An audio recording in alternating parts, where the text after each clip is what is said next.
A home is supposed to be a sanctuary, a place where the outside world stops and you finally feel safe. But on the night of May 22nd, 1993, a quiet two-story house in Bloomington, Illinois, was carefully transformed into a death trap. 29-year-old Chem Wenger and her fiancé, Kurt, had just arrived. It was supposed to be a night of celebration, the first official day of their new life together. Exhausted from a grueling 230-mile drive, Kurt carried the first box into the dark house, dropped it right inside the front entrance, and walked back down to the car. Moments later, Chem grabbed her own box and stepped through the front door. In the shadows of the dark hallway, she noticed an unfamiliar package on the floor. It hadn't been there when she left. She leaned down, and her hand reached out to pick it up. Outside, a violent pressure wave slammed into Kurt's back, nearly knocking him to the pavement. Whipping around, he saw thick, black smoke pouring out of the front door. Screaming Chem's name, he charged blindly into the burning chaos, ducking beneath the heavy smoke. Through the haze, his eyes locked onto something motionless on the floor. It was Chem. When homicide detective Larry Shepard arrived on the scene, he immediately knew this wasn't a standard tragedy. The explosion had blown shards of glass and jagged chunks of metal straight out into the residential street. Stepping into the blackened entrance, Shepard found a scene of total devastation. A 6-inch hole was blasted clean through the floorboards. Chem's injuries were catastrophic. It was instantly clear she never stood a chance. Shepard didn't need to be a bomb expert to know what he was looking at. This was murder by explosive. Every investigation needs a starting point. And Shepard's eyes immediately fell on Kurt, the fiancé. Neighbors told police they saw Kurt enter the house alone just seconds before the blast. Why had the bomb spared him, only to detonate the moment Chem walked in? Suspicion turned to absolute alarm when a preliminary sweep of the basement revealed spare wires, fuses, and gunpowder. It appeared the killer had built the bomb right inside the house.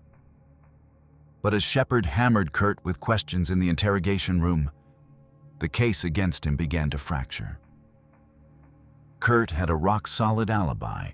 He had been hours away in Iowa all week, while Chem was home alone. He couldn't have built a bomb in her basement without her knowing. Worse for the timeline, a babysitter revealed that Chem's spare house key had recently vanished. The suspect pool hadn't narrowed. It had just blown wide open. Anyone with that key could have walked into her home. Shepard shifted his focus to the rest of Chem's inner circle, stumbling into a web of bitter rivalries and intense hatred. There was Phil Hartman, a former colleague who had allegedly threatened Chem after she quit over a sexual harassment dispute. There was Chem's own estranged mother, Wilma, nicknamed Cricket, who openly detested Kurt and showed a chilling lack of grief, furious only about being left off Chem's life insurance policy. And then, there were the exes. Chem was locked in fierce, ongoing child support and custody battles with the fathers of her 2 children, Todd Wenger and Dale Fosdick. Both men fought with Chem constantly over money. Both knew her exact schedule, and both shared a strange, tight-knit friendship. When questioned, both Todd and Dale offered detailed, calm alibis backed by witnesses. On paper, nobody had the opportunity. But someone was lying. The breakthrough didn't come from an interrogation room. It came from the Federal Forensic Lab.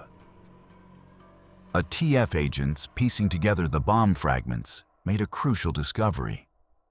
The device was entirely motion-activated, rigged to detonate the second the package was lifted.